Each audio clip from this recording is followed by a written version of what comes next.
everybody. Welcome to ABA Inside Track, the podcast that's like reading in your car, but safer. I'm your host, Robert Perry Cruz, and with me as always are my fabulous co-hosts. Hey, Rob, it's me, Diana Perry Cruz. Hey, it's me, your friend. You lost it from last time. Last time you had like a good melody. I can't remember it anymore. It's sad. Anyway, So what's your name? obviously, it's Jackie. There you go. Obviously. I didn't think you said that part. I did. So. Oh, sorry. Hear me? Kind of missed I that couldn't part. hear it. No, I think this is the first episode in 240 odd episodes where I stumbled on the intro. Yeah, it was weird. You I can't believe it. You did it like when you interrupt in the middle. You're like, hey, everybody, just wanted to stop and say a code word. Oh no! I suddenly You didn't do, hey, everybody. I suddenly was about to change our code word to it's like breathing in your car, but safer, which is not relevant to what we do on this podcast. Actually, it is because it's the essence. Like, you need to listen to this podcast. I think breathing is a prerequisite to enjoying this podcast, which is not that's fair about to say. it's not about sort of autonomous nervous function. It's about a behavior analysis and behavior analytic research. And really every focus week, on operant behavior. yes, here. exactly. We talk about a given topic in the field and some relevant research articles, and we share our thoughts and findings and summaries with you, the listener. I almost just started saying, and I'm your host, Robert Perry Cruz, and just started this whole thing again. It's fun to laugh. It's fun to enjoy each other's company. It's fun to laugh. You know, every time it's time for a podcast, let's go sit at the table. I say, come on, podcast, and everyone just runs to the table. We sit down, we chat for like an hour and a half. What's really fun? What's To really fun? live, to love, and to laugh. And to breathe. It's also good to breathe. But I think one of the reasons that we keep doing this show, we just run to the table, we never have problem behavior when it's time to podcast, is, we have a lot of rapport. I mean, I think it comes through on the recordings, all the rapport here in the studio. And with that in mind... This is really the podcast that Rapport built. Huh? Oh, I think that joke is the CMOR, and I'm leaving. No, that's not even how CMRs work. I don't understand CMO. We did a whole episode on them, and I still am a little fuzzy. But luckily, we're talking mostly about that topic, rapport building. Not necessarily about, rapport building in podcast recording, but in rapport building with clients. And so we are going to be looking at the subject, which is a subject that I think everyone probably says, oh yeah, rapport building, very important. I think I know how to do it. Research, there must be somebody must have done research on this topic. Right. And when you look at it, yeah, they did, but maybe not as much as we'd like. But we found some of what existed, and we're going to talk a little bit more about it in depth. So, Dana, what are the articles that we'll be discussing today? Sure, I will tell you those, but I just also wanted to say I just read something that said the more basic a point it is that you're trying to make in a research article, the harder it is to find a reference for it because no one I believe it has a study dedicated to like the most basic idea. So it's hard to like find a citation for it. So I feel like this is a little bit like that. You're like, rapport building is important. What am I going to cite in order to back up my claim? It feels so Jungian, that idea of rapport. We all have this collective knowledge of rapport building that exists in humanity. It is an important idea, though, and so we have two articles that are going to focus specifically on it today. They are Rapport Building and Instructional Fading Prior to Discrete Trial Instruction, Moving from Child-Led Play to Intensive Teaching by Schillingsberg, Hansen, and Wright. That was published in Behavior Modification 2019. I've been saying 2018 this whole time. 2019. All the times you've talked about this article to all your friends? In my head, yes. It was a really boring party you hosted the other night, by the way. I didn't want to say anything, but a lot of wrong dates given about articles you were discussing. Don't tell me how to have a good time. Oh, sorry. A structured intervention to increase response allocation to instructional settings for children with autism spectrum disorder by Caravo, Schillingsberg, Alamoudi, Thompson, Bartlett, Gillespie, and Scahill. That was published in the Journal of Behavioral Education 2020. J-O-B. Love it. A little bit of my white whale there. Love it. Okay. So I think when we talk about rapport building, we're really talking about a pretty specific context in terms of the articles we're discussing. So rapport building outside of those, I'm assuming a lot of the principles are the same, but we're not discussing research related to them. But we're really looking at the idea of what if the people you worked with liked working with you too and came and joined you? And how do you reach that goal. Because again, for many of us who are working, say, in schools or in autism centers, a lot of time is spent on instruction with often young children with developmental disabilities, with autism. And much of the time we're engaging in very specific, specialized instruction, whether it's, NDBI, whether it's DTT, to improve communication skills, language skills, adaptive skills, academic skills, potentially. And like any setting where you are asking a young child to do something that is likely challenging, those settings will often become aversive. Even with, really good behavior intervention plans in place, you may still see avoidance. You may still see resistance to being in those spaces. There's some research that we had talked about previously and that has been published on the idea of some of these work tasks and work environments becoming CMORs, so like reflexive condition motivating operations, so that when you present them, it is signaling, look, everything's getting worse. Please engage in the behavior that has reinforced escaping these terrible locations.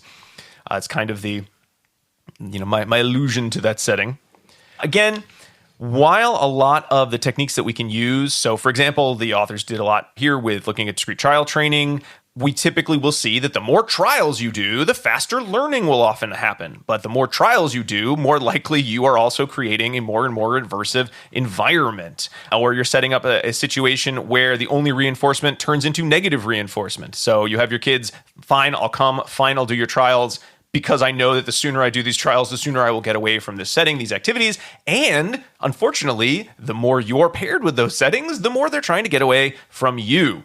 So there's that kind of paradoxical effect of like, you've got to do more work with your kids. And as you do more work with your kids, you've got to make sure you have a great rapport with them so they enjoy working with you. But the two may not necessarily, just by dint of your sparkling personality and your effectiveness as a clinician running some of these procedures, happen naturally.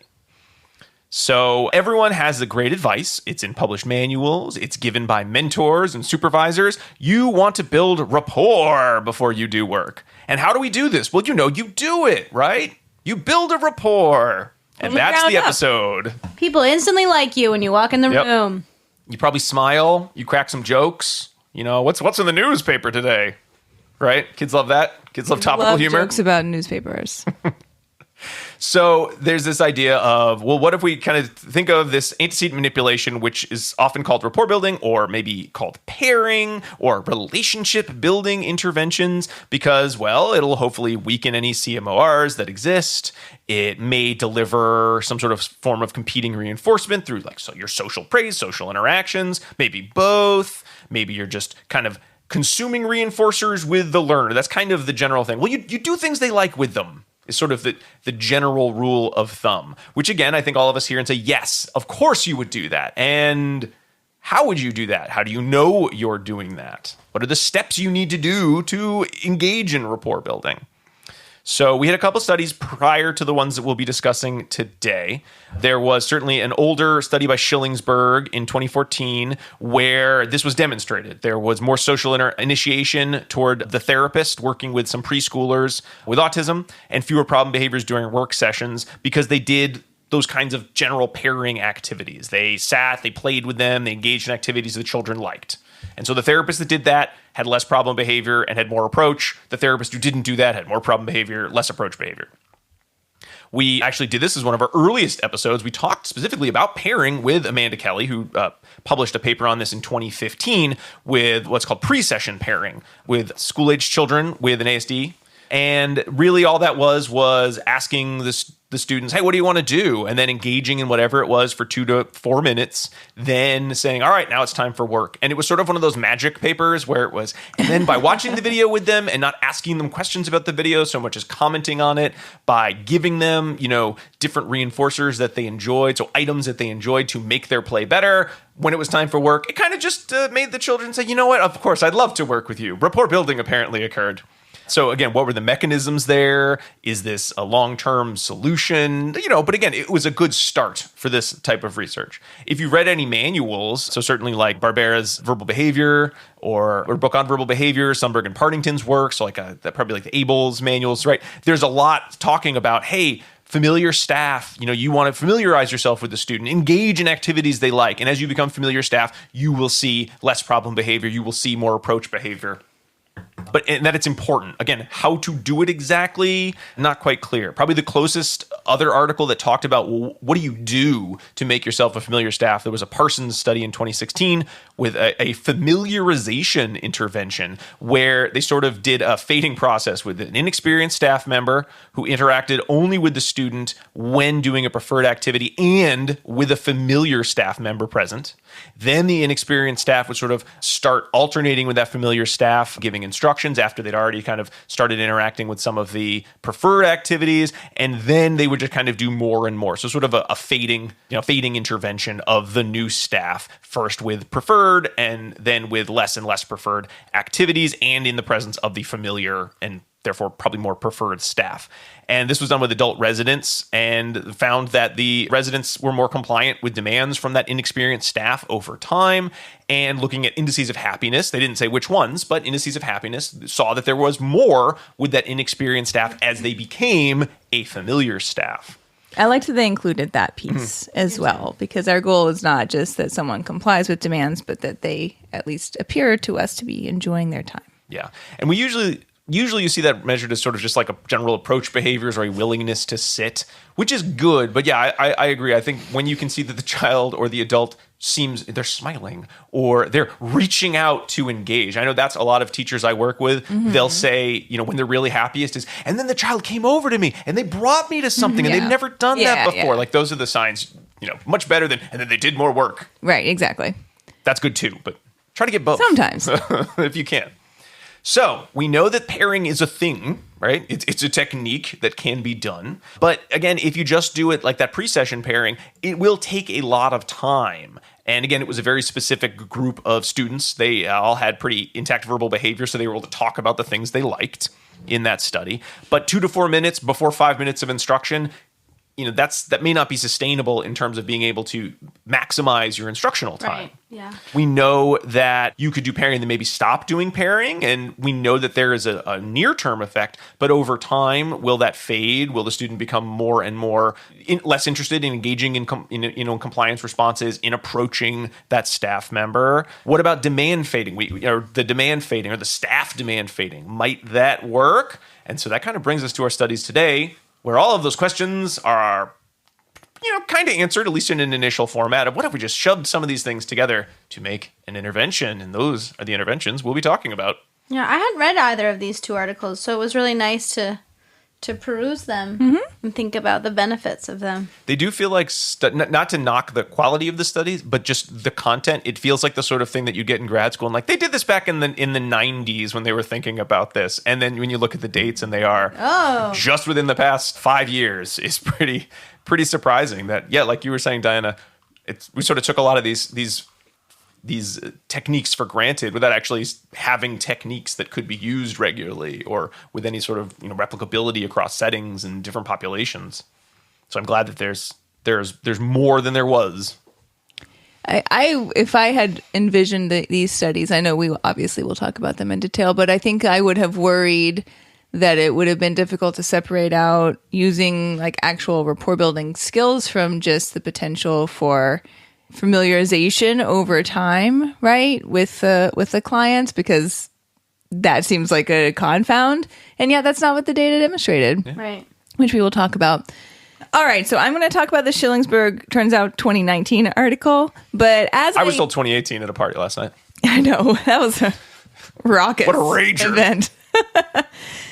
But before I get into that, just to back up and reiterate some of the things you said, Rob, I think that it can be, we didn't really define what rapport is exactly.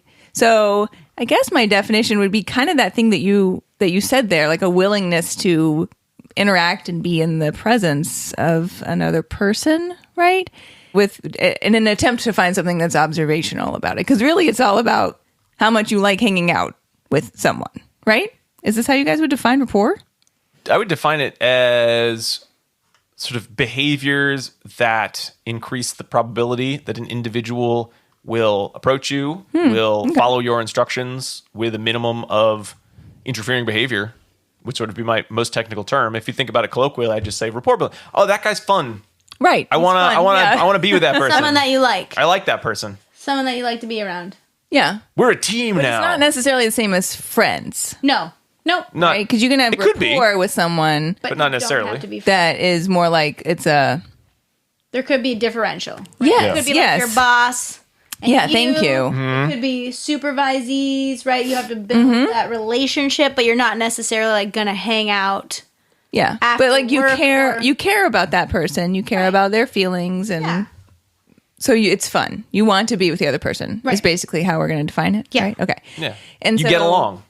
Both of these articles talk specifically about the DTT setting, but I think rapport building is important in any setting. And so if you are maybe someone who does more NET or NDBI work, you might think like, oh, this doesn't apply to me. But of course, if you're doing that kind of work, you already know that it does. It applies across settings. So in any of those settings, you can have a situation where you haven't properly established this type of rapport. And you could have, come on too strong initially. You're presenting too many demands of another person. You're attempting to spend too long amount of time in an instructional setting. Perhaps you have selected tasks to learn that are much too challenging or difficult for your client. Or maybe you've interfered with something that they like to do or a toy that they want to have, and you started like removing it and trying to use it as a reinforcer. That is going to make someone not like you very much. Right. They may not trust you anymore in that setting. And they may start to just associate your overall presence and any of the environments in which you're attempting to teach things as aversive, like you said, Rob. So it's not even that, oh, you had to do something that was particularly aversive to them. It's just sort of the overall setting is now going to function as a CMOR, which is then going to increase the likelihood that they want to escape from it. Yep. So regardless of the locale, you really want to work to establish a rapport with someone. I do think it is a lot based in trust as well, like we said. And the goal is not like, oh, I just want to be able to fit in as many trials as possible, right? Like the goal is that you have a relationship established such that the person is in a good state to learn. That's what we want to see. I think it's one of those situations where the goal should be that the individual has built good rapport with you such that you could engage in lots of teaching activities that will be of benefit to the learner, which may be cramming in as many discrete trial, training trials as you possibly can. However, it does not have to be. Nor is that, so that's not the goal. That is a good outcome of a treatment that will allow you to do almost anything with that learner to support their growth and independence. Yeah, exactly. And so for some clients, it may be that you do have some of those types of trials that you really need to run with them. Maybe they're learning, math facts or whatever it might be. And then for others, you may need to create a situation in which they have a lot of opportunities to demand episode 242. In which case, then you have set up an arrangement in which that can occur, right? So this would be a topic that anyone who's teaching would talk about something like this, right? Yes. The head teacher in a classroom of a bunch of first graders also needs to have rapport with their class, so that University professor also has to have rapport with her class. So anyone that I think I would even say go so far as saying anyone who interacts with someone else in a professional setting. Yeah. And it's about taking the time to get to know your students so that they want to engage in this relationship with you, because you can make people do things a lot of different ways. Some of them, they are going to be resentful of it and want to escape from it as quickly as possible. And then in others, they're going to be much more happy to do those things, which ultimately are to their benefit. So I just wanted to lay that background out there. And again, just one more point on the NET versus the DTT. There is a nice, it's kind of an older video clip. It's on YouTube and it's from Autism Live, which has like a whole series of videos. But Adele Najowski goes in and talks about DTT versus NET, so discrete trial versus natural environment teaching, and when each of those might be important. Because, you hear about NET and NDBIs and you're like, this is the way to go. This is exactly what I'm doing from now on forever. And sometimes that's the case, but there are times in which you do need to teach a skill where discrete trial is just really the way to go, right? If you're practicing something that's, facts-based, fluency-based, then you may want to use DTT. So these studies focus more specifically on the DTT, but if you're like, let me learn more about that, that is a good video to go check out. I put the link in our notes. I love DTT as more of a general framework of rethinking how well and effectively you can break down complex skills into smaller chunks for more targeted practice. Yeah. And for some learners, that's really what's needed. And that's fine. I mean, I've used that with general ed learners too. If you seem to be struggling with something and then you watch them perform and you find, okay, the issue is blank in this chain of events. Are you trying to turn this into a direct instruction episode? That's not exactly what direct instruction does, Diana. So no, I am not. Are you sure? Tell me I don't know. We've never done an then. episode on direct instruction, so I don't think we all know what it is exactly. Okay. Maybe we will someday. What are you previewing? I'm sending a subliminal message. Folks, if you are getting this right around the time of release, you might want to join our Patreon so you can vote on our most recent poll, because direct instruction is on there. Maybe we'll get an episode on it. If you're listening to this a year from now, this is irrelevant information. I think that if no one has selected direct instruction by Christmas time, we'll just do it for you present? as a Christmas That's what I get? Yeah, oh, wow. Something to look forward to. I sort of want to leave it like the Red Sox, win the World Series, growing up. It's like this is the year. I just want to see if it happens. Just want to see if it happens. That's funny. Eventually it will. We'll all be excited. All right. So the Schillingsberg et al. Article, they wanted to really actually evaluate this idea of pairing and rapport building and to determine how well it might work with young learners with ASD, with the goal of moving them into these intensive type of teaching sessions. So for these learners, it was determined that they needed some DTT, and so they wanted to make sure that they were introducing this DTT in the best possible way so that it would not become an aversive setting. So there were 4 participants in the study, ages 3 and 4. They were all males with ASD, and their VB-MAP scores indicated that they had some challenges related to instructional control, and were all, I believe, all but one were level 1 learners on the VB-MAP. They arranged this as basically the only way that you could, which is as a multiple baseline across participants, due to that potential compound I just discussed earlier about how much access they had to the instructor prior. So they kept that, they did their best to sort of arrange that. And it was conducted not concurrently. And what they were mostly looking at was the individually defined behaviors that they were looking to decrease for each participant. And those varied, but they were things such as self-injury, aggression, and elopement. And then the other behavior that they were looking at measuring for increase was the percent of session time that was either in seat or in close proximity to the therapist, which was defined as within 2 feet. Which makes sense, right? Because that's how we just sort of tried to define rapport, even though it turns out to be a little bit tricky. But you want to, be willingly close to your therapist at the very least. Overall, IOA was good, except there was one exception, which was one of their observers scored a really high amount for elopement, and one of them scored a really low amount. And Rob, it seems like you were wanting to comment on that.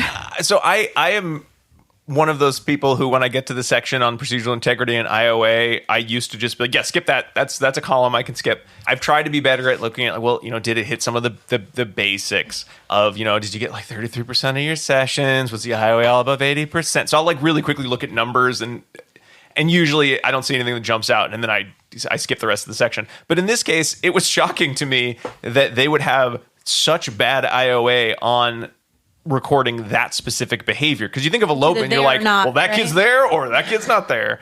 And I'm wondering if it was because there was this 2 foot criteria to define elopement. So if someone was saying, no, he was like 2 feet and 1 inch away, therefore elopement, and the other person was like, I don't know, it looked like 1 foot 11 inches to me, and then they didn't score it. Or whether the person was just not paying attention and just kept missing the kid, running away and then running back and then running away and then running back. Maybe they looked down for a sec and they were back.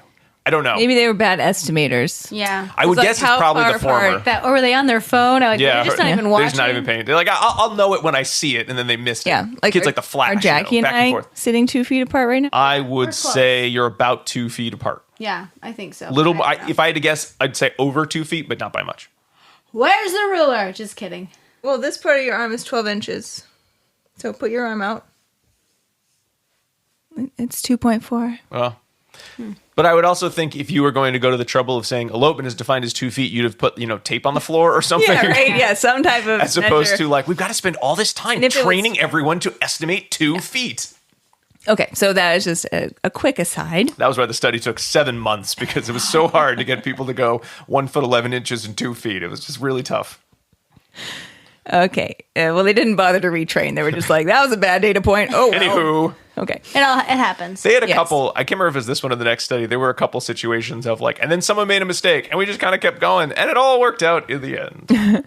So what they wanted to do was start by just pairing the therapist and the instructional setting with highly preferred items and look to see if they had an increase in sort of overall social approach, initiation activities, and then fade in instructions over time. So that was kind of the general gist of it, and then they broke it down further from there. And then the tasks that they had planned, I forgot to say they chose the initial fun activities based on a preference assessment, so that was good.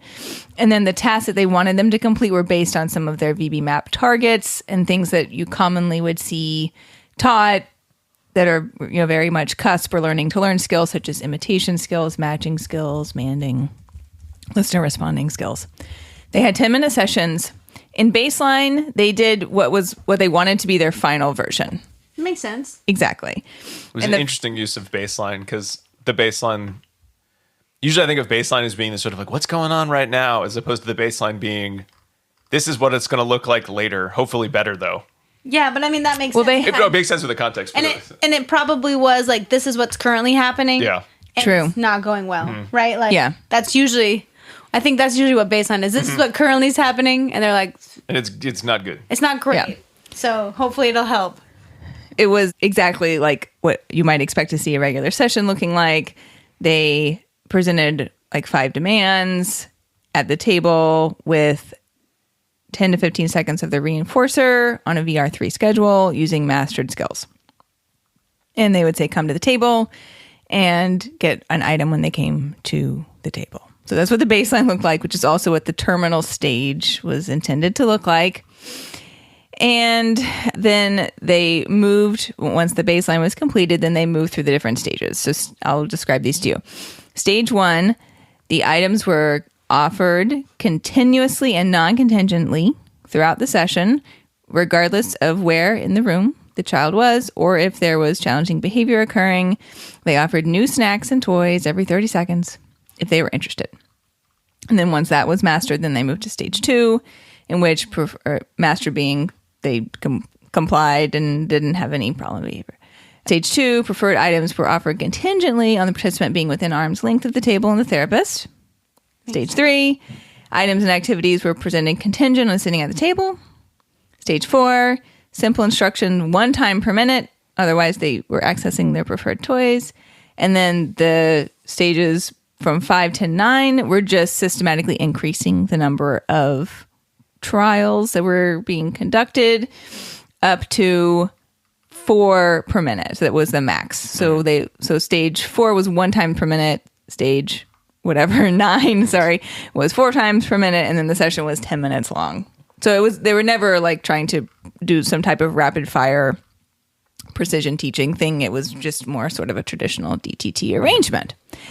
And overall, that looked pretty good, right? And they basically got the results that they were expecting to see occur.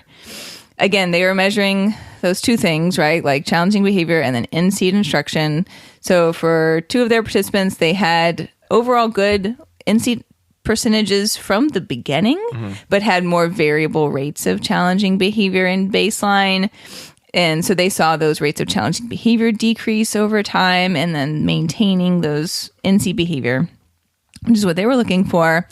For one participant, they saw increasing problem behavior in baseline, and he had about 6 weeks of this process. Took about 6 weeks for him. I'm sorry, I didn't say that. The other 2 I just described was 2 weeks, so it was a little bit shorter. Fast. Yeah. So for him, likely this was probably more of an aversive event, right? If we were to think about it in that way.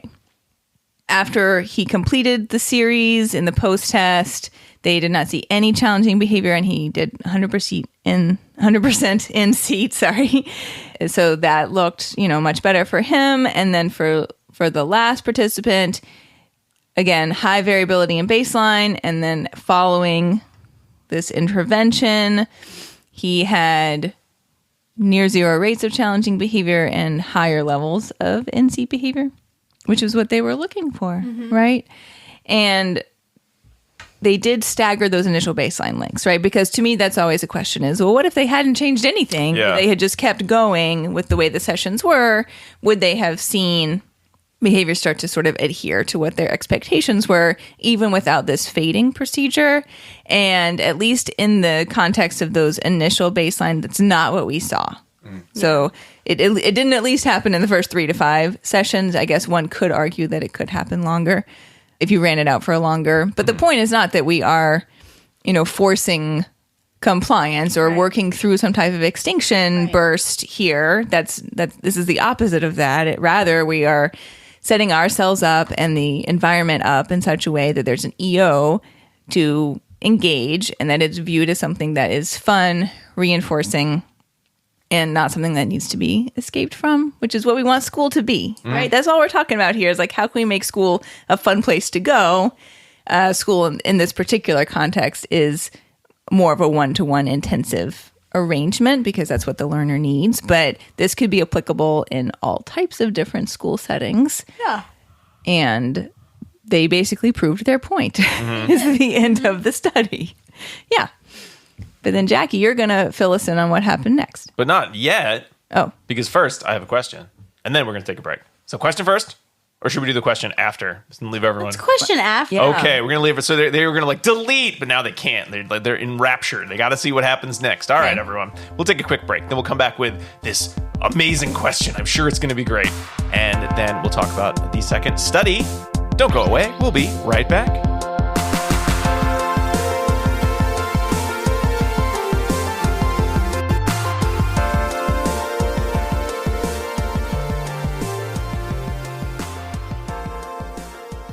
Do you want to be a BCBA? Sure, we all do.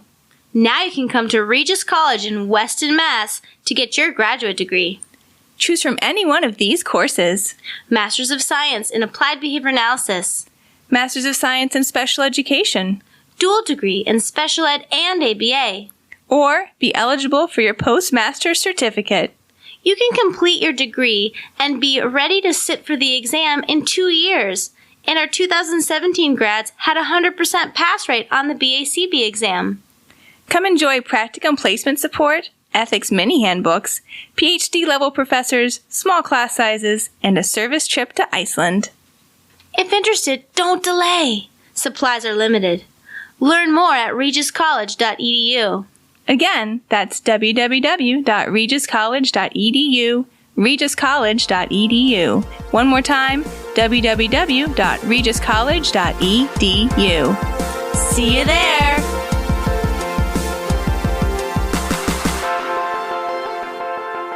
And we are back talking all about the fun of rapport building. But before we continue with that promised super amazing question that I'm sure is totally related to rapport building in some way, I want to remind all our listeners that ABA Inside Track is ACE and QABA approved. And by listening to the show, you're able to earn 1 learning credit. All you need to do is finish listening, and then you can go to our website, abainsidetrack.com, or click the link in the show notes section of your podcast player to go directly to the episode page. And you'll need to enter in some personal information, including 2 secret code words we've hidden in the episode. The first of those is fence. F-E-N-C-E, fence. It's a structure that you can put up to keep in cattle or to separate yourself from your neighbors. We have a lot of cattle ranchers on. We got a lot of cattle ranchers. Listenership, so. One time, we saw an old-timey fence get knocked over by a cow, and the cow was so happy and wandered around for a while. That's true, that did happen. It was great. That's amazing. Yesterday I went to Ullman's Ice Cream, which is in West. We did too. We did too. What time did you guys go? 5. Oh, I went at noon. Mm-hmm.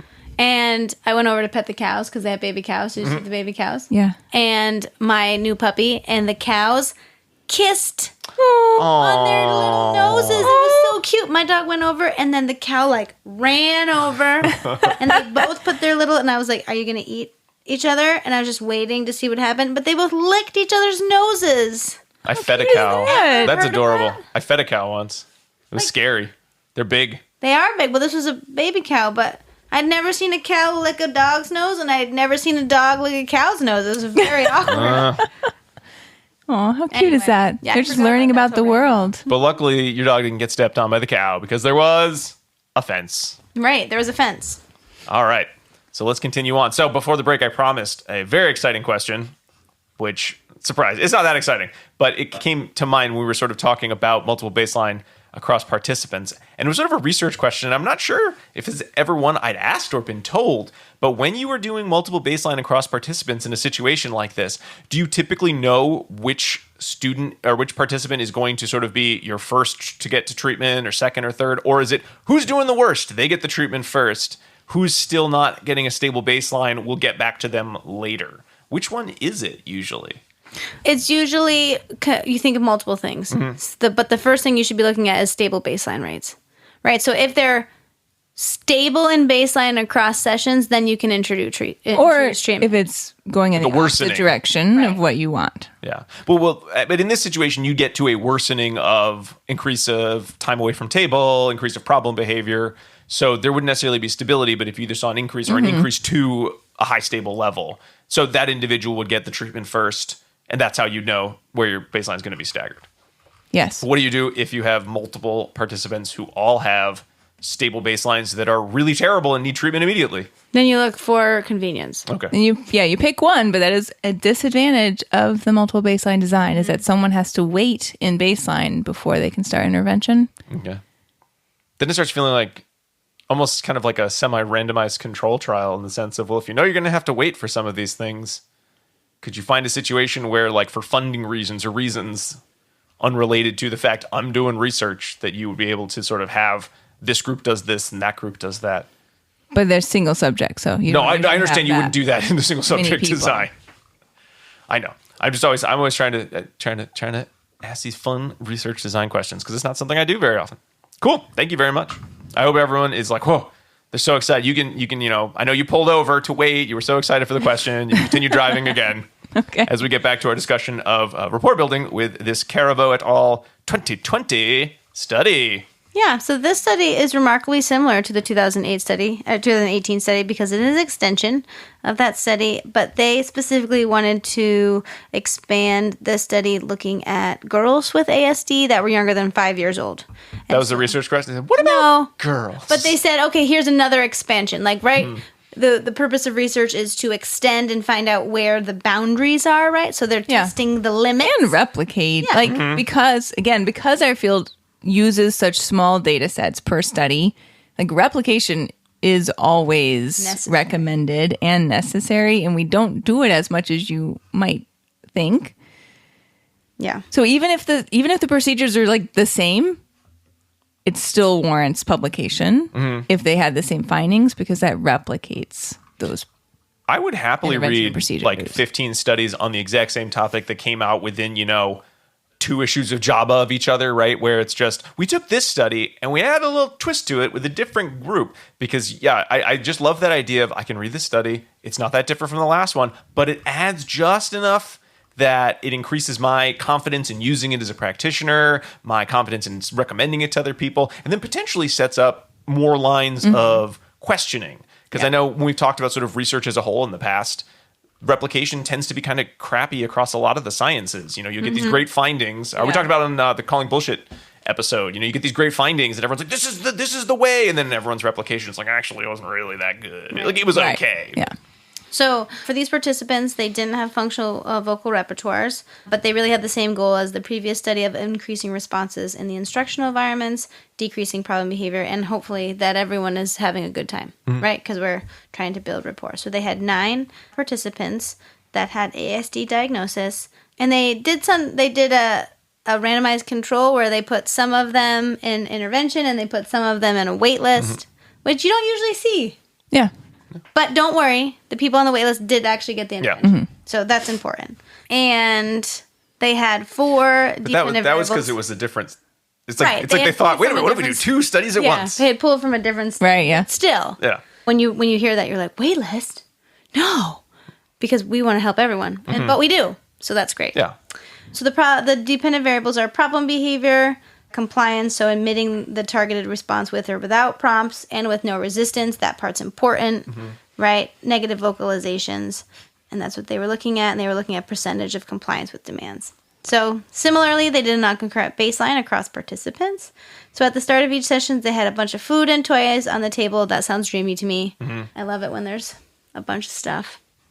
Just personally, right? There's a lot of stuff on the when table. You show up and you're like, food and toys! Each session was 10 minutes. The demands were presented based on parent report of skills and observations, and they used both mastered and unmastered targets, such as motor imitation, imitation with objects, matching, that sort of thing. Baseline looked like traditional DTT sessions similar to the first study, where they had short demands and short intertrial intervals, and they had 15 access to preferred tangible and edible items on a VR3 schedule for compliance with demands.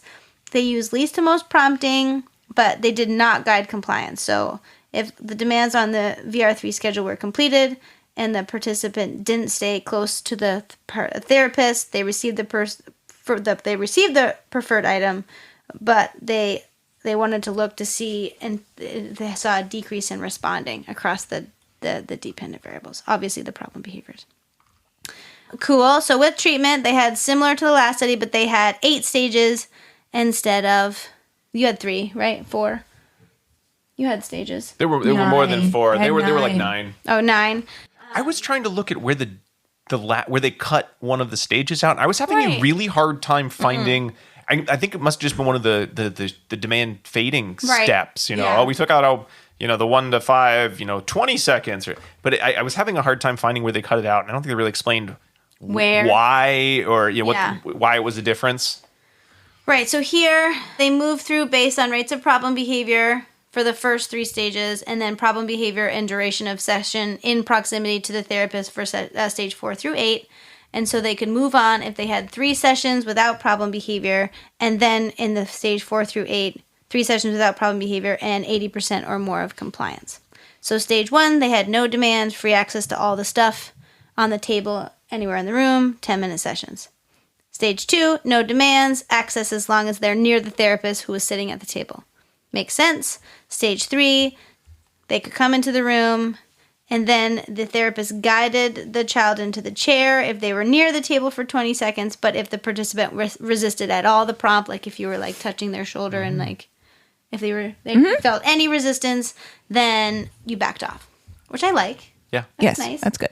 Stage 4, if you got through stage 3, you went to stage 4, and then they had 1 single demand with a prompt, but there shouldn't be any resistance to the prompt. And then if they complied, they had 1 minute of reinforcement, and they accessed that reinforcement if they remained in the proximity of the therapist for the rest of the 10 minutes. So if they like responded in like the 30 seconds, right? It's just 1, and they just get to hang Yeah. for 9 minutes and 30 seconds. That's fun. And then stage 5 and 8, they added demands or shrunk the reinforcement interval. So if they had 5 single demands and 30 seconds of reinforcement, then they went to 6 and 2, 30 seconds of reinforcement, 7 and 2, 15 seconds of reinforcement, and then they returned back to baseline for stage 8. Yeah. Yeah. So they just removed stage 9 Yeah. because stage 9 was 4 per minute, and they only went to 3 demands per minute. Ah. Yeah. And they looked at the non-overlap of pairs to look at the effect sizes, which was something your study didn't do. Papa! That is your fault. Oh no. I'm just- You gotta go back in time and warn Alice Schillingsberg. She's gonna get roasted. She was She's also- on both. She's author on both of these. So she was probably like, oh, maybe we'll do this. Yeah, so she's the author for both. So maybe Dinah did go Yes. back in time and Yeah. tell Alice Schillingsberg to add this. I like to imagine that Diana flew back in time as I'm moving my wings. Alice! So the results were that 8 of the 9 participants showed less than ideal responding in baseline. They didn't have a lot of compliance and some problem behavior. It's an exciting result. We need to do a study. Great. Good to know. And then, but 7 out of the 8 of participants completed treatment. But 1 participant was amazing. Just amazing throughout the They entire. already loved school. They love school. They love life. They Yeah. engaged in very little problem behavior. I think it's like a little it's like negative vocalization. It's like 1. Yeah. They're I'd be more worried if the child No. never had negative vocalization Me too. about school activities. Yeah, it's like amazing. It's like less than 1 negative vocalization per session. There's only 3 sessions out of 80 sessions. I know. I wrote in my note, that's a lot of baseline. Yeah. Right? Tons of baseline. But they were just doing typical activities. So it wasn't like a baseline Right. where they're doing some arbitrary, Right. boring They were task. actually It doing was their wasting their time. day Yeah. or whatever. Yeah. I really like, sorry not to interrupt you, Jackie, but I just like in the way that they've laid out all these stages, the detail that they've included there for us to understand how they were honoring client assent during this Yeah, whole it's process. really And nice. like we've had some nice discussions lately about assent. And this is an article that you wouldn't necessarily think it, but they've basically given us an operational definition for that embedded within Right. their stages. Any So- resistance they backed up. Yep. Yeah. Right. I also like that the stages are so clear that if I was like, I'm going to go try this, I would know Yeah. exactly when to move forward, exactly when to hold back. It just seems Nicely done. Yeah. Yeah. Good. Very technological. I was just going to say that.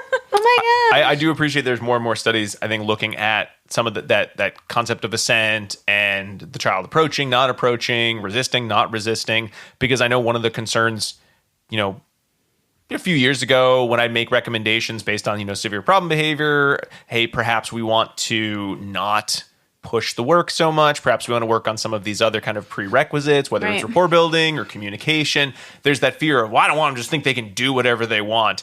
And I'm hearing that less and less now, at least Yeah. within folks who are sort of practicing ABA or ABA adjacent programs. So I hope that continues on, that idea of, and I think it's strengthened that fear of, oh no, but I'm going to have spent a whole year with a child and they'll never have come to the table. That's not really what happens, because it's not Right. make them do all the work until they're sad or never make them do anything whatsoever except for what they want. It's a nice middle compromise ground where Right. we're listening to our learners, but we're also teaching them other skills and hopefully teaching them that, hey, you know what, these things we're asking you to do, they're not bad. They're kind of fun. And now you can do more with your skills than you could before, Yeah. Each participant had one primary dependent variable of the 4 data paths, since you expected variation across the participants. So 3 participants, the primary DV was proximity, 4 was compliance, 1 was negative vocalization, 1 was a great to start. 1 was great, like we already said, and did great throughout, right? So they didn't do anything for that participant. But I love that they still use that participant, because frequently we're like, oh, they're doing great, we don't need to include them. But then later on, right, at session 80, there may be problems even though we're no longer in session 80, right? We're just in our regular life. So I love that they included that, because if this is something that you're going to do, you're going to do it for everyone and not just for the people that need it, right? You should continue loving school, even if you love school in the Yeah, beginning. I think that's Yeah. when we get to dissemination station, that concept, I think we'll talk more about that. Right. So yeah, I think they had overall really great results. 1 participant showed improvements in compliance from baseline with treatment, but the proximity was variable, which is okay, right? Because we're moving and grooving. They're little. They're younger than 5. And I so. think that was also a student that they reported had high rates of motor stereotypy too. So that might, they might just be Yeah, motor stereotyping away. there's less value in my Right, stereotypy or move. quality if Yeah. Mm-hmm. That's the motor stereotypy away is the colloquial term of the EO to move. Yeah. 1 showed increase in proximity, though the decrease over stage 1, but high again in stages 2 and 3. And then when demands increased, they saw increase into compliance up from baseline. Another participant showed decreasing proximity in stage 1, but that increased in stage 2 and 3, but then saw some elopement during later stages. But, I mean, it makes sense. And I sort of appreciate the idea of the study where the results weren't, and then we put treatment in, and it was amazing, and nothing bad ever Right, because went it's still going wrong. to happen. Yeah, Right? I think the point is that, like, no kid's going to stay with someone all the time. Right? So I think it is good to show variation. And did it overall increase compliance? Did it overall disrupt problem behavior? It's not going to make it go away completely forever, right? Especially when you're just going 2 feet away from someone. Like, oh, look, I've done it. yeah. They just, didn't like- run out of the building. They Yeah. they ran Sometimes over to the that's door or okay. something. Yeah. Right. So I think that's good to know. Yeah, but there was really no overlap between initial and final baseline phases for participants, so they really had some high to moderate effect rate. So I love that. But the protocol presented a concurrent schedule of reinforcement for remaining in proximity to the therapist and complying with demand. So potential escape maintain behaviors were never on extinction, so that's great. Yeah. Right? If you're not wanting to use extinction. They did have some limitations that they didn't use FAs, but that's okay. Right? Because I think that's okay because it's a general, like you're trying to build rapport and you're trying to build a relationship with a client and not necessarily, yes, you're increasing compliance and increasing demands in the long term, but I think overall that may also potentially satisfy attention maintain problem behavior too, right? Because you're providing all of that attention. Yeah, and I think when we talk about the use of FAs, and there were times when I think it was important to have in all of our research, but at this point, I think we have a good enough understanding of the functions of problem behavior, Right. and if severe problem behavior is not occurring, then you would want to start with treatment applications that could be used for every student, regardless of whether they even require the treatment, because it is so simple to use Right. and it is so potentially beneficial, even if you're not seeing issues with low rates of compliance Right. or high rates of approach. Right. You might as well just do it anyway. It's not going to hurt. Right, And it's it's not not going to gonna take a hurt. long time. Yeah. So overall, it took a mean of 390 minutes for participants to reach the end stages, but it is important to note they were still actually doing work Yep. throughout this in the later stages, 4 through 8, through much of the intervention. So cool, they did it. Great. Yep. Yeah. All right. Well, those are our studies to discuss. Let's move into dissemination station, because I think we have a lot of kind of fertile ground for further discussion. All right. So overall, I don't think anyone's going to be surprised or think it is novel for us to say, and we continue to support rapport building as part of your practice. What I hope a lot of practitioners are now thinking of are, all right, am I engaging in rapport building or training my supervisees or my RBTs to engage in rapport building in a more structured way, rather than some people just get it and some people just don't, and Heard that so many times. and we just sort of shrug and say, well, nobody wants to work with that person, they're grumpy, or there are some structured ways, whether you want to kind of go back Meaning to the staff. the staff. The staff is grumpy. No, the staff are grumpy. Yes, the kids are just being kids. Yes, exactly. You could go back and sort of look at maybe Amanda Kelly's pre-session pairing. I think that's a fun way to kind of get started. And if you're able to sort of fade that, great. But maybe you want to look at Schillingsburg and colleagues' overall package and, maybe use something like that when you have new learners at your practice. Start off with all the fun things, and then based on maybe the criteria in here, just sort of move through those stages and sort of fade in more and more demands until the child is responding at what you would think is a good sort of pace of instruction based on their needs, based on their interest, based on their age, and go from there. Perhaps it's just a practice you want to sort of implement just whole cloth for all the students, Yeah, or with modifications for your setting. Yeah, I like that, right? So just when you have a new client, or, every 6 months, you take a break from the daily grind and you just take a step back and maybe you run through these stages, right? So it's only 10 minutes. So it's not something that's going to take all day. Yeah. I've been very much on a kick of what are the ways that we can really, really quickly, for a huge amount of clients, of students, sort of assess some of these cusp skills, or just sort of assess their response to certain common cues that may have an aversive history.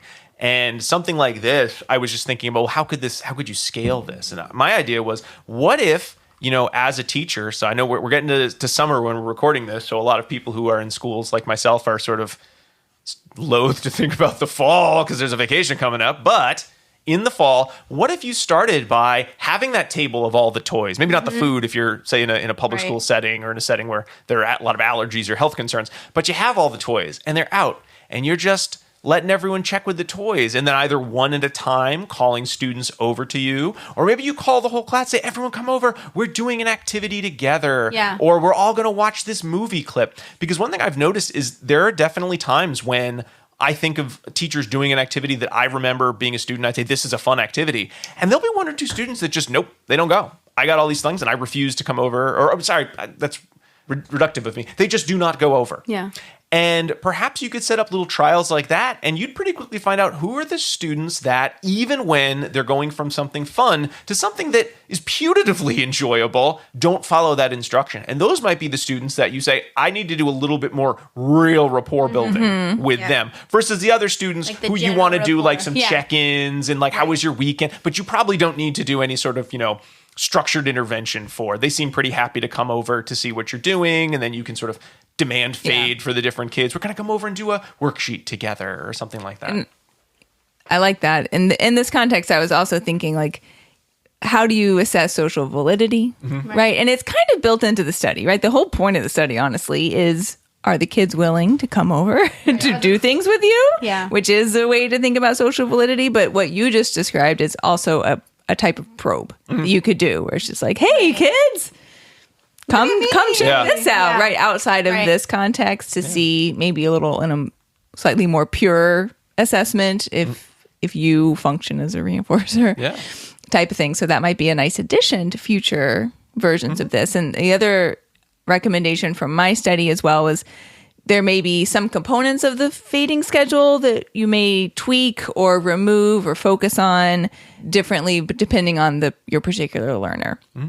So the rate at which you may be able to increase the instructions could vary. The approach, you might want to combine this with an assessment of appropriate prompting strategies for your client, a la Seaver and Beret, etc. So there might be some sort of initial assessments that one might do when you first meet your client to help you put together this type of initial instructional fading package, rapport building package. Right. I also... What? Am I wrong? No, you were whole right. Yeah. I'm Oh, okay. just looking ahead at your snack. Oh, well, I'll talk about it. Hold on for the Are we snack, ready? though. No, Oh, okay, not sorry. quite. I think it was, I created, it was in Caravo et al. Or the Schillingsburg et al. But the idea of, while these are great, and I think from a perspective of assent and building in assent and building in a reinforcement history for learning and engaging with BCBAs, we are all in agreement for procedures like this. Yes. The question was also raised, does this actually improve rate of acquisition? And while one might say that's an Sometimes- irrelevant question, No, it's not, but sometimes it doesn't matter. Just like, right, I think sometimes like in the supervision literature, that's not the question you're asking. Like when you look at student like overall performance, sometimes like something you do doesn't increase overall performance at all, but it increases the acceptability of you being at your job and being present. So it's not, I don't know if that necessarily is the question that we're answering, right? So maybe it will, but I don't think it matters if it does or not. Because I think the question we're asking is, are kids happier to be with us than not? I mean, I feel like it would be an easy enough extension to look at in terms might. of if you have, your students who are going through this sort of rapport building, demand fading, instructional fading procedure, do you see them making progress faster on, whatever your kind of arbitrary DTT tasks you're probing in this case? You probably Yes, it would have but to be the- arbitrary right, because but it's a study. But if we think this is best practice, then you're leaving some kids in a not best practice scenario by trying to like power through with them and seeing what their rate of acquisition is under less than ideal I think circumstances. the only place you could do it would be if you had a sort of a school or a setting where they were like, we have a few students who you could do this with, but we're just going to do business as usual for the rest. Like we only have so much. Yeah. Yeah, I mean, the you could- limitation is I only have so many therapists. You could potentially like look at archival data, but then you wouldn't have IOA. Or, And then, but other things with DTT, right? You haven't looked at, you're only looking at that motivation piece. Yep. You're not looking at the prompting piece. You're not looking at the reinforcement piece. And sometimes those things matter more to like low, like to, It would be hard, I think, to control all of those. I Right, think it'd be doable, and then the question is it valuable? right. Yeah, it seems easy, but I think it would actually be really hard. But then I think the question, that's not really what we're looking for, right? Yes, that would be great, but the purpose is to increase the validity of your environment, right? To increase the satisfactory of our clients wanting to hang out with us. And it would be a bonus if we saw increased rate of acquisition, but I don't think it's necessary. yeah, but not at like the expense of their stress and well-being. No. And the goal would not be I'm going to leave the children in a really Right. terrible situation versus some that get the really good. More as there are students who are in like a program that exists. They're doing whatever they're doing, whether I as a researcher am there or are not Right. there. And I can only work with so many kids at a time. And do we see a difference? Or if you were in a place that had limited funds and they said, listen, I'm not training my staff to do anything new unless you can demonstrate that there is a benefit to it that goes beyond dissent, which again, you hope no one would say that to you, but we all know that there are plenty of organizations and settings that results are what matters, and how miserable everyone is to get them is not. And I'm not even talking like schools or, ABA programs. I'm talking a lot of organizations in our society where results are what matters and the way you get there is irrelevant. And a lot of people are speaking out more about those types of situations, but it's not that they've gone away. Right. So again, that was more just a general question of would this be of value? And maybe, but maybe not. All right. Well, so we recommend rapport building, and now you have a couple different ways that you could practice rapport building. I think this one's nice because it has a nice straightforward structure that could be used, and it is very much in line with tasks you probably are already doing to some extent in your work with clients. So maybe you would like to try it out yourself and then see if you get similar results. All right, let's move into the last section of the show, pairings. Yay, it's time for Pairings, everyone. Pairings is where I tell you about other episodes that you might like to listen to if you enjoyed this episode. So I have a few to recommend. The first is one that Rob's already mentioned a couple times, which is all the way back on episode 6. Our very first guest, Dr. Amanda Kelly. Almost AKA 240 episodes ago. Yeah, Behavior Babe came on to talk about pre-session pairing. So you could definitely go back and listen to that one. It's highly relevant. You could also listen to episode 42, where we discuss CMOs. Specifically, we review this really excellent Carbone article that describes the CMOR and the conditions under which it may come to occur, and how you can prevent that from happening. So that is also highly relevant. You can listen to episode 101, where we discuss instructional fading. You could listen to episode 163, where we talk about incorporating unique interests with Tamika Meadows. I feel like that's relevant here as well. And then finally, you could listen to episode 191, where we talk about behavioral cusps. You brought that up a couple times, Rob, how these might be some demonstrations of cusp skills or ways in which one might learn behavioral cusps. And I think that's a good episode, so I wanted to bring it back around. In Pairings, we also not only talk about things you could listen to, but snacks that you could have and enjoy. And so my snack recommendation today is, wait for it, spinach. That's not a snack. I'm going to argue. I'm going to argue that it shouldn't be that. You don't like spinach, guys? I like spinach. Do you? It's not a snack. It's not a snack. So I'm going to argue Diana makes these delicious date things that are covered in chocolate, and I think that would be best practice. You approached those quite a lot and had low rates of problem behavior. Yeah. Yeah. And I was like, my hand was out. I was ready. I was smiling. I fit all of the operational definitions. I kept coming back. Okay. Do you still have more? No. Oh, I hate your family. I'm sorry. Well, we could definitely have delicious date things, and I think that we would all approach those under any conditions. But I do want us to revisit the spinach, because spinach is good for you, right? Something that your body needs. And there are ways that you can introduce spinach into your diet that are not aversive and are actually quite good and delicious and fun, such as a smoothie. Right? I often put spinach in my smoothies. I do too. Right? Okay. You can make these great banana spinach muffins, That does sound good. right? And they're like Okay. green Hulk colored muffins, but they taste super yummy. I always put spinach in our spaghetti, right, Rob? Yep. That is Yep. good. Right? And so, little by little, you can sort of bring spinach in. And I'm all the way where I can just enjoy a big old plate of spinach. Me too. You put Right? stuff on that. You don't just eat a plate of spinach with Plate of nothing on spinach, top of the Rob. spinach. What are you, Popeye? I'm like Popeye. I actually do. just a plate of spinach? I am what I am. Spinach? I like spinach a lot. And say if it were like, you know what? I think the farthest I could get in my 8 steps or whatever, 9 steps, Yeah. however many steps you're giving me here, would be it's a spinach salad and I've got, some walnuts and strawberries. Oh, that's so good. And maybe like Feta? a drizzling, some feta cheese, and like a Balsamic. drizzling of like a balsamic, right? I so could eat a good. ton of spinach Yeah. that way. But if you just said, here's a plate of it's just spinach, I could eat some of it, but at some point I'd be like, this is not great I agree. tasting. It's not bad, still but gotta I have don't some fun want to have a with lot your of it. spinach, right? Yeah. It should never be just a Play-Doh spinach. We should keep it fun. And the metaphor ends here. Okay. All right. That works out then. But I'll make you some more date thingies, Jackie. Thanks. Because Now I just want I want a strawberry summer salad kind of thing, right? Right? Those are good. good. Those are good. I'd go to Panera and pay $50 for my strawberry salad and be like, this is pretty small. That's a lot of money. Please buy more CEs, folks. I need to buy this strawberry salad. It is a good salad. Anyway. All right. The end. That's it. And that is our episode on rapport building, which hopefully we have plenty of rapport building with you, the listener, and you stayed here the whole time and had a big smile on your face. That would be good. Write in and let us know if you did. abainsidetrack@gmail.com. I think another way you can show that there's rapport building is by subscribing to the show on your favorite podcast player. There's a couple other ways you can find us online if you'd like to engage in approach behavior with our material. Right. And that would be, you can find us on all the socials as ABA Inside Track. You can join us on Patreon, patreon.com/ABA Inside Track, where for $5 a month, you can get access to all of these episodes a week ahead of time and get access to vote in all of our various polls. We have a poll now for the Summer Book Club. We're going to have a poll coming up pretty soon for our Summer Live episode. And Summer is for losers. Huh?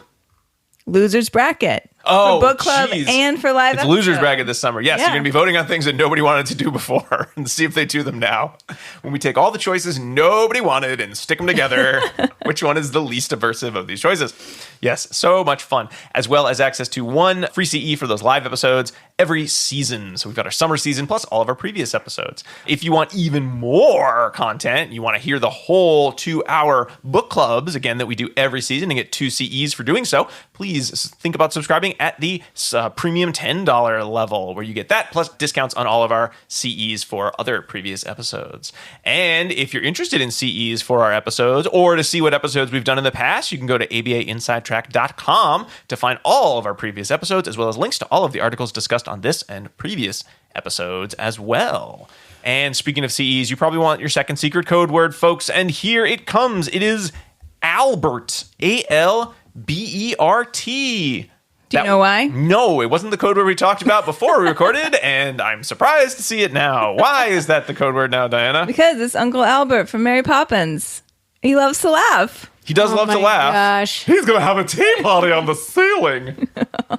I'm going to do the rest of the episode in my best Uncle Albert voice. Over and out. Oh, no? Okay. All right. Well, a couple final thanks. Thanks to Dr. Jim Carr for recording our intro and outro music, Kyle Sturry for our interstitial music, and Dan Thabit of the Podcast Doctors for his amazing editing work that hopefully did not edit out my awesome Ed Wynn impression. We're going to keep that in forever. That's a new theme song, I think. All right. Well, everyone, we'll be back next week with another fun-filled episode. But until then, keep responding. Bye. Bye. Bye, everybody.